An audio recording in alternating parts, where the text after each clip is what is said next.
Chapter 13. Riley. It was a bright morning. The sun broke in through the kitchen window. Water droplets clung to the plants outside. We must have had light rain last night. I sat alone in the kitchen, sipping on a bottle of water. It was still rather early, and I was enjoying the quiet. It was short-lived as a familiar voice called to me. "Good morning, Kroshka," Nikolai greeted in his thick accent. "Oh, morning," I greeted, my eyes on him as he came to sit with me at the table. I could already feel my cheeks growing warm, memories of last night's kiss flooding into my brain. He gave me a warm and gentle smile as he took my hand in his. "You at the table?" Melissa asked as she entered not too long after. Colt was trailing in behind her. "Well, good morning to you too," I responded, nodding to the two of them. Yeah. Hey, where's Oliver?" she asked, looking around the kitchen. "Maybe he's still asleep," I suggested. "No, he wouldn't be. He would be up making breakfast by now," she told me. She then left the kitchen after pulling her phone from her pocket. I looked to Colt, raising an eyebrow. He just shrugged and sat down at the table. He didn't seem too worried. Soon everyone came into the kitchen, and that was when Melissa returned. "Okay, Colt, he's not answering his phone." Her voice had a panicked edge. "Babe, calm down. He's probably just at home," Colt said, getting to his feet, worry lines forming on his face. "No, I called his house. He hasn't been home all night," she shot back at him quickly. I could see her hands shaking as she kept glancing at her phone, the worry in her eyes startling me. "Mel, maybe he is asleep in the living room. Did you check?" Cece asked her sister. "I know he's not," Mel hissed, impatiently, pacing around the room. Her phone was to her ear, and we could hear the ringing and then Oliver's voicemail. "How could you possibly know that if you didn't look?" Cece asked. "Because it was just Colt and I that came back last night," she yelled without pause. Melissa's eyes widened at what she just said. It was as if her own words were taboo. The room went dead silent. "Mel, what do you mean?" Cece asked. Mel didn't respond. She just looked down at the floor. "Mel, answer me. What do you mean?" Cece asked again. "She and her two sidekicks snuck out last night," Vincent spoke up from the corner of the room. My eyes snapped to him before I got to my feet. "What? You saw them?" I asked. Vincent nodded, looking away. "Mel, why would you do that? What were you even doing?" Cece asked, walking over to her.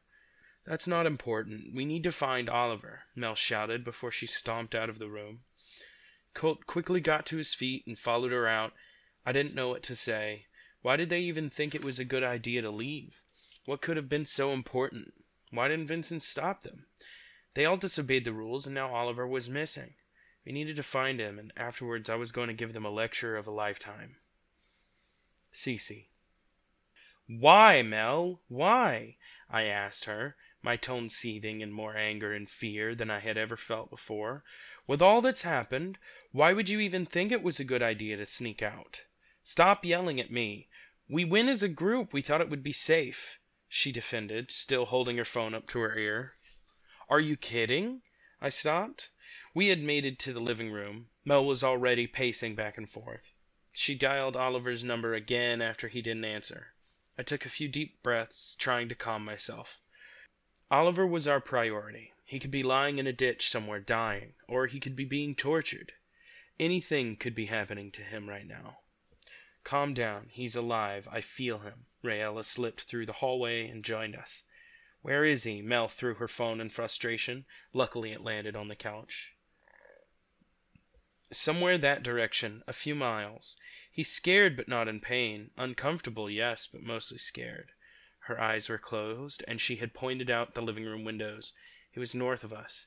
"Take me to him," Mel demanded. "He is surrounded by a lot of other people. Well, actually, I can't tell if they are people. I'm not sure what they are. I just feel a lot of feelings surrounding him. Could be animals, could be people, could be any number of things. All I know is we would be outnumbered even if the whole Coven went." "I'll go," Vincent, to my surprise, spoke up from the shadows. "I can sneak in and see if he's safe. I can blend right into the shadows."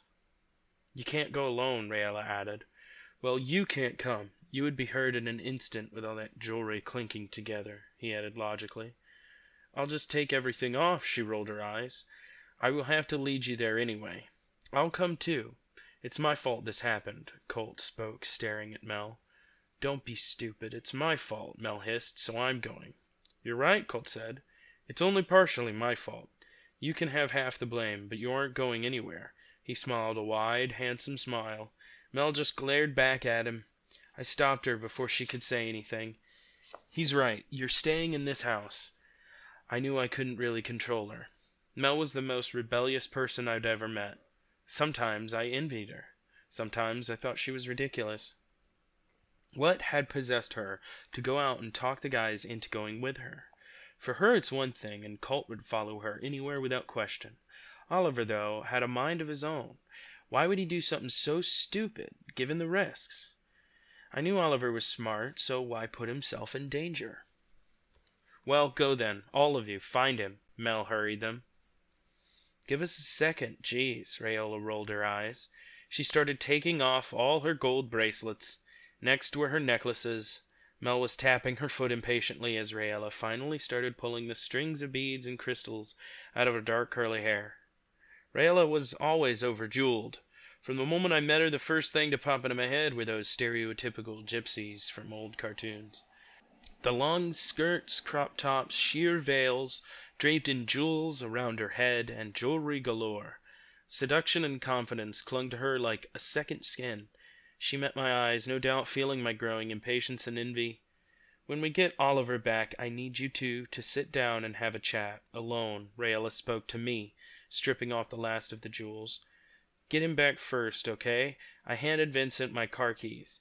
Maybe you guys should take some potions or write down a couple spells, I suggested. We're just going to see where he is and if it would be safe to get him out. We will come back and make an actual plan if he's somewhere dangerous, Vincent replied. I bit my lip and prayed Oliver wasn't already anywhere dangerous. Vincent. We were driving down the old back roads of the town, deciding it would be easier to avoid populated streets and stay out of sight.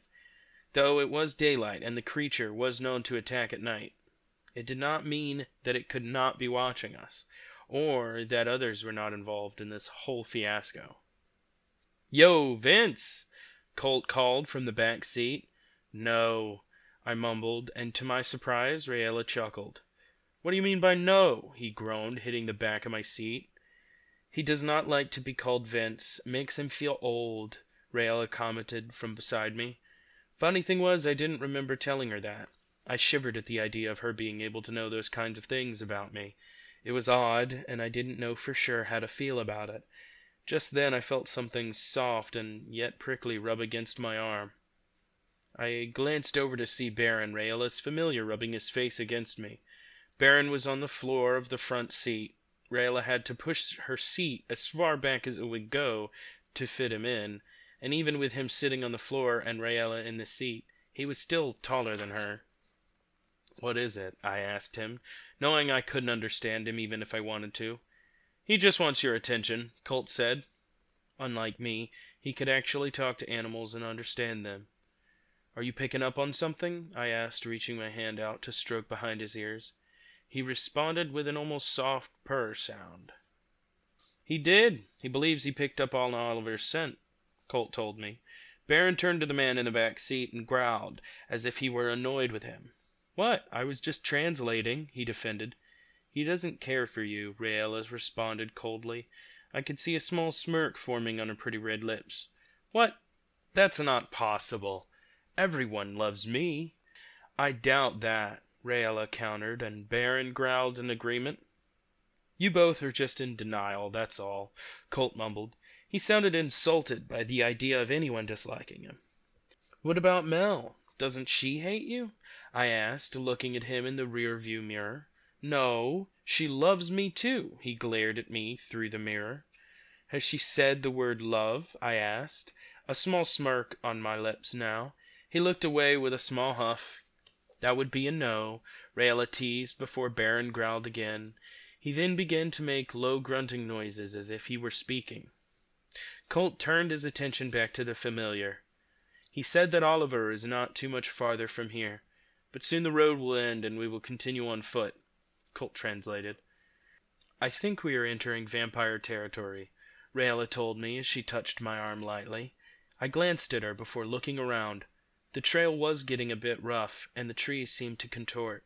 Their leaves no longer remained on the branches. Some old rope clung to the dead tree limbs, and the sky seemed to get darker.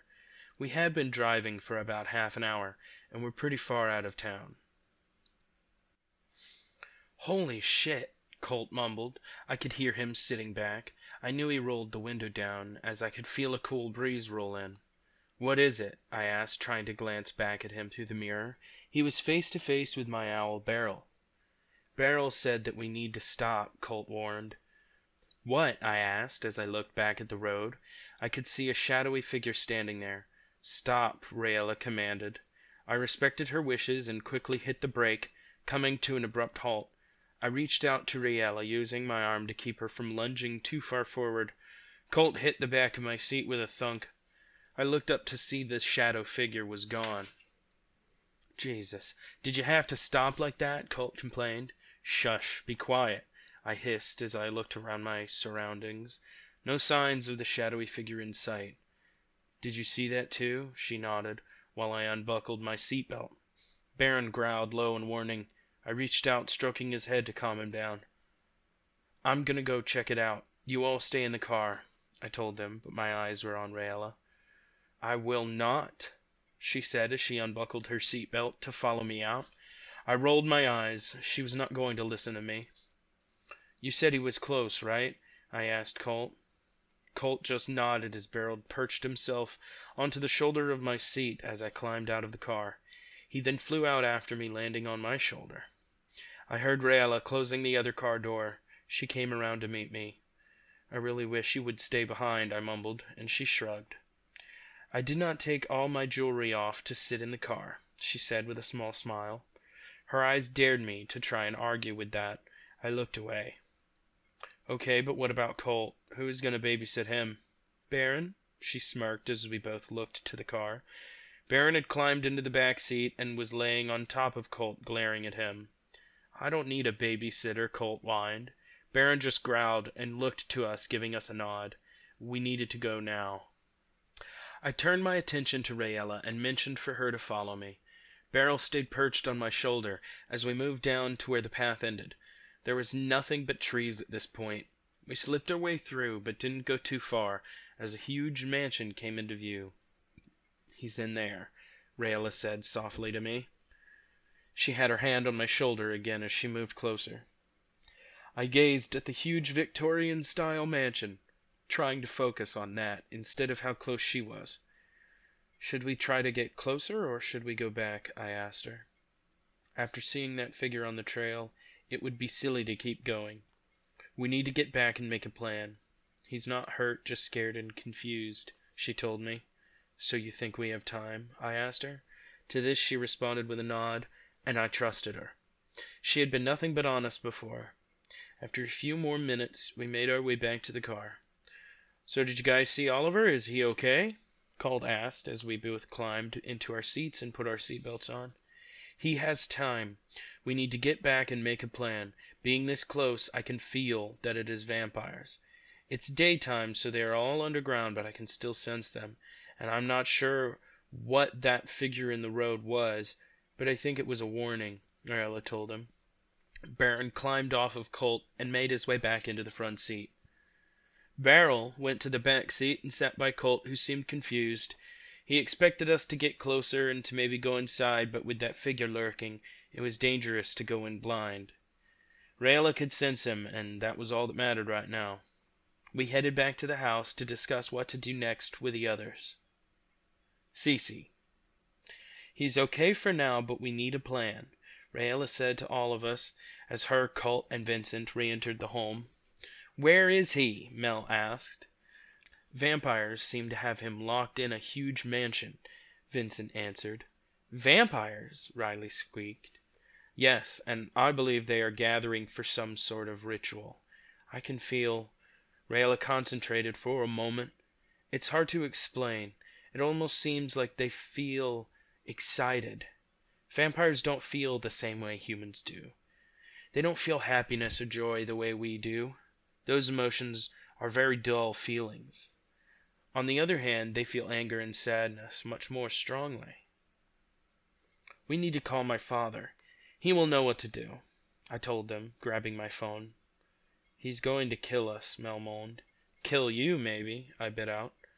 Raella began putting all her jewelry back on. Immediately, some of the stress on her face melted away. What was so special about all that stuff? Is something wrong, Cece? My father answered the phone. Yes. Can you come to the house immediately? Be right there. We only had to wait about 5 minutes before we heard the police siren speeding towards our house. He had come in the middle of work. The siren stopped, a car door slammed, and he busted through the front door, gun drawn. Worry was plastered all over my father's strong face. It seemed like his hair was graying much faster recently. Oliver has been taken by vampires, I told him before he could say anything. How? His face paled as he holstered his weapon. A few of us went out last night. I thought it would be safe. We got separated and he never came back, Mel answered, face lowered in shame. How do you know the vampires have him? I can feel them. My power is to feel the emotions of others. We also took a small group and went to investigate. Reconnaissance, if you will, Raella answered with a jingle of bracelets. So one of you gets kidnapped because you left the safety of the house after you were specifically told not to. A vein grew in his forehead as his anger boiled. And then you decide to leave the house again and go right into the belly of the beast? With all due respect, we didn't sneak out in the middle of the night without telling anyone like your daughter did. Our mission was only to see what the situation was and report back to the others, Vincent answered coldly. Dad, please. How it happened won't help us now. We need to get him back. Why would vampires have taken him? I tried to calm him. Tonight's the blood moon, of course, he hissed. Vampires are said to throw a big masquerade ball and sacrifice people and whatnot, but it's never been proven. Vampires have never been foolish enough to stay close to large covens such as ours. Well, they are in the mansion on the outskirts of town, the abandoned one, Raella informed. How many? At least 100, Raella stressed the words. I have an idea, Raella spoke suddenly. We all stared at her eagerly. We go under cover, dress up, sneak in, grab Oliver, sneak out. They won't even know we were there. That's insane and too risky. My father spat a few curse words at the floor. Wrong. It's the only logical plan. It's either sneak in with a few people or barge in with a small army and start a war. And a war will cause a lot more death, Riley piped up. Who would go? I asked cautiously. I would go in a heartbeat if it meant saving Oliver. Mel and myself, Raella answered. No, Colt and Vincent voiced at the same time. Any more people and the vampires would get suspicious. Besides, we will have to make some sanguisuga serum, and that is very difficult to brew. Only makes enough for 2. Plus, she got him into this mess. She's going to help me get him out. Raella pointed a dark finger at Mel. What is sanguisuga serum? Riley asked. It's a potion that will make us appear undead to vampires. I learned about it when I visited Italy for a few months. It was created a long time ago to trick vampires. Translated literally, sanguisuga means leech or bloodsucker. They won't be able to hear our heartbeat or smell the fresh blood pumping through our veins. They will look at us and see fellow vampires. It only lasts a few hours, though. Let's go already, then. We only have 8 more hours until the sun goes down, Mel hissed. Everyone seemed to go into an uproar, our father especially, but they had a point. What other viable options were there? This is ridiculous. I need a fucking drink. Colt stomped out of the room, heading for the kitchen. He would be disappointed to find that there was no alcohol in this house. I'll start in the potion. Raella, can you walk me through it? Riley asked. Raella nodded, and they followed Colt into the kitchen, Nikolai trailing behind. If they're throwing a party, you'll need some sort of ball gowns or something to blend in, and masks to hide your identity, Vincent added to the rest of us in the room. I can help with that. Our Book of Shadows had some creation spells that I could probably modify to create outfits, I said, a bit of guilty excitement flowing through my veins. I had been dying to try some of the spells in our book. Wait, are you really going to do this? Our father asked.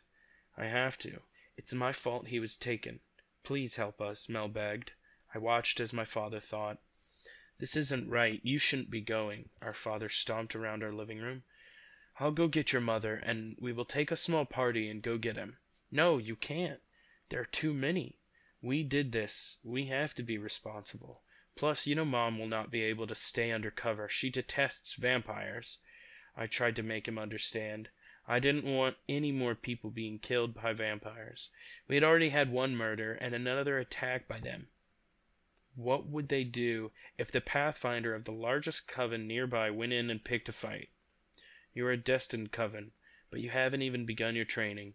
You aren't ready, he hissed. We're adults. You can't stop us. We're just asking for your help, I pleaded. Our father wasn't born a warlock, but our mother had taught him everything there was to know about magic. That's why he was such a good chief of police. He could fight any mortal or supernatural problem. I guess I don't have a choice. He succumbed. It had taken me a few hours, but eventually I'd figured out how to rework the creation spell to fit our needs. Rayella's black silk dress was made of 2 pieces. The top half was a halter crop top that could have passed for a bralette, and the bottom half was a mermaid-style skirt that would hug her curves perfectly. Both parts were held together by little gold chains all around the ensemble. Her mask resembled an elegant black cat. I created something I knew Rayella would love. Mel's dress, on the other hand, was very different. I knew she would hate it no matter what, so I just did my best to make it comfortable. Mel's was like a true ball gown, made of silk and tulle, dark blue with small teal crystals embroidered around the bodice. It was truly beautiful, a fairy tale type gown. The mask resembled a blue and black butterfly with matching teal crystals around the eyes. I heard glasses clinking, and Riley came in holding 2 vials. The potions were done. The outfits were done. The last thing we needed to do was help them with a plan B. That was our father's job. As we worked on the magical side of things, he had thumbed through our book of shadows, writing down some helpful spells. He handed Rayella the note after she had gotten dressed. She shoved it into her bra and thanked us. It was time. Mel. We arrived at the not-so-abandoned mansion. Lanterns illuminated the outside of the walkway leading up to the stone steps of the elegant old doors. The mansion lights lit up on the inside, and the doors were open as the night creatures filed in. They wore elegant dresses and suits. Compared to them, I still felt out of place. I looked over to Rayella as she walked beside me. Her dark skin showed, and she wore her outfit confidently. I really think this was a bad idea, I told Rayella as I stopped walking. Do you want to save Oliver? Yes? She asked, raising one of her refined, dark eyebrows. Yeah, I do, but I don't think I'm the best choice for this. Cece would be better, don't you think? I questioned, crossing my arms over my chest. Oh, yet here you are. Why did you not suggest anyone else? Well, obviously I feel guilty. Oliver is in this mess because of me, I hissed. She already knew that was the reason. So why bother saying anything at all? Because you owe Vincent and I for not throwing you under the bus the night we saw you, she reminded me. Yeah, why did you do that anyways? I asked. Vincent said it was not his problem. Of course, I sighed as I looked away. Rayella then grabbed my wrist, pulling me along towards the mansion. A chill went up my spine as I slowly followed her up the stone steps. Do not be afraid. We must get Oliver back, she whispered before we entered the ballroom and light music filled the air. We stood surrounded by a room of the undead as they celebrated and danced around. Rayella nudged me and gestured for me to look up. My eyes followed her finger to the ceiling, which is when I noticed a huge glass window that hung above us. It was the perfect view of the moon, which was slowly turning red before our eyes. I couldn't believe it. I had never seen the moon turn red before, though I never cared to see it. That's when I thought about the sacrifice ritual and looked back to Rayella. Where is Oliver? I asked. Where could they be keeping him, and how much longer did we have? Calm yourself. He is here and he is close. We have until the moon is fully red to find him, Rayella told me. How long will that take? I'm not too sure. At least an hour, I'd say. The blood seems to spread slowly across the moon, she explained as she glanced up. We didn't have long to come up with a plan, as we were forced to mingle with the crowd of vampires who passed by, Raella giving them her charming smile as she gracefully led me through the room. They didn't suspect a thing so far. We fit right in. I did my best to smile and give friendly greetings, but I just couldn't focus on anything that wasn't Oliver. Raella and I checked all the nearby areas for any signs of him, and came up empty-handed. "They must have him hidden upstairs," she said as she gestured with her green eyes towards the staircase. "I'll go check," I told her as I went to move forward, only to bump into someone. "Hey! Sorry about that," I corrected myself as I looked up to see a man with deep red eyes and porcelain pale skin. He was tall and was well built, and had a strong jawline and long dark locks that framed his face with a bit of stubble on his chin. His eyes were deep and serious. He shot me a smirk, with those sharp fangs front and center. I shivered again, the blood in my veins running cold as he placed his hand on my shoulder. I felt as though he was looking through me. Could he tell? I tried to stay calm. "It's quite all right, miss. I do not believe I have seen you before. What is your name?" he asked me. "Oh, well, I was cut off as Raella stood in front of me, her jewelry jingling as she placed her hand on his chest to push him back a little bit. I do believe it is rude to distrust your own kind and ask for an introduction when you yourself did not give one," Raella shot back. "Wait, Ray?" the vampire asked after he got a closer look at her. He circled around her before he smirked. "Oh, now this is a treat. I know you are not a vampire." "What will you do, rat us out?" I snapped at him. Just who was this guy, and how did he know Raella? Were they friends or something? "Shush now. I will not breathe a word, as long as Raella will dance with me for a while," he said, holding out his hand to her. "It has been so long since I have seen you." "What? No. We don't have time for you." Raella cut me off by holding up her hand. "All right," she said simply. I opened my mouth to object, but she just looked at me with serious green eyes. "I am sure my friend can stay out of trouble while we are enjoying ourselves, right?" she asked me. It was then that I realized what she wanted me to do. She would distract this guy, while I kept searching for Oliver. He had us in a tight spot, and if he opened his big mouth, my best friend could die. I slowly nodded as I waved for them to leave me alone. Raella took his hand, and he led her out to the dance floor. I was going to ask her a little about this fling later. Why a vampire? I slowly made my way up the steps as Raella danced. I could see them from the top of the stairs, in the center of the dance floor, surrounded by other vampires entranced by her movements. They floated on air, it seemed, from where I stood, elegant and gracefully twirling around. I almost thought she belonged there, with how well she blended into the crowd. Had to give her some credit. I was impressed. I moved on, searching the upstairs and listening for anyone that could catch me. I opened door after door, searching the rooms and calling out for Oliver. There were so many things I still needed to say to him, and I still didn't get to apologize for our fight. In all honesty, I was regretting letting him walk away last night and leading him around in the dark. This whole thing with Cece was hard on him, and I only opened the wound further. I needed to at least apologize for that. After about the 6th room I checked, I began to get irritated. Where the hell was he? I finally got to the last room and pulled the door, but it wouldn't budge. It was locked. Why? I knocked on it, and then after a few minutes I pressed my ear to the door. I could hear scratching, and that's when I began to get more paranoid. That could be Oliver. I remembered the note that my dad had given Raella. She had read through it and then given it to me. I searched through the note and found a simple door unlocking spell. I recited the spell in hand movements explained on the paper. I had to try 4 times before the lock on the door finally clicked open. "Oliver?" I whispered before stepping inside the dark room. I tried to flip on the lights, but of course that didn't work. I sighed softly as I mumbled another spell, creating a small light with my hand. I investigated the room. He was nowhere in sight, it seemed. That was when I felt something push against my back and knock me to the floor. I rolled over, slamming my foot into the shadow above me, sending it into the hall. I got to my feet and walked out to see Oliver. His arms were bound behind his back, and he still had his mouth taped shut. "Oliver? Oh, thank fucking God, I sighed as I got down on my knees and untied him before yanking the tape from his mouth. Ow, shit, he hissed, his hand going to his mouth before he looked to me.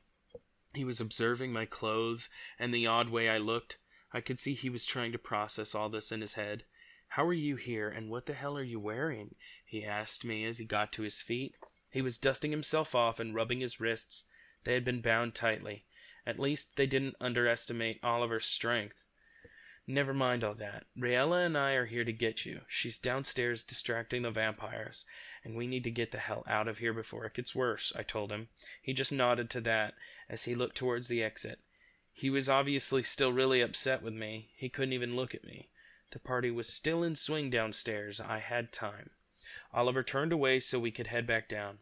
"Wait, Oliver, before we go, I wanted to..."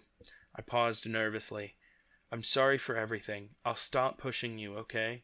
I looked to him as we both stood in the hallway. He was quiet for a long time before a small smile appeared on his face. He shoved me lightly. "Mel, it's fine. Don't be all weird on me now. You're all dressed up and apologizing. I think you're scaring me more than the vampires," he teased. "Hey, I'm trying to be mature here, you ass. You could at least..." A loud crash was heard from downstairs. We both looked to each other and headed for the railing. We stood at the top only to see a swarm of vampires, and someone in black standing in front of Raella. It was a cloaked figure with a slender frame. Was that who I thought it was?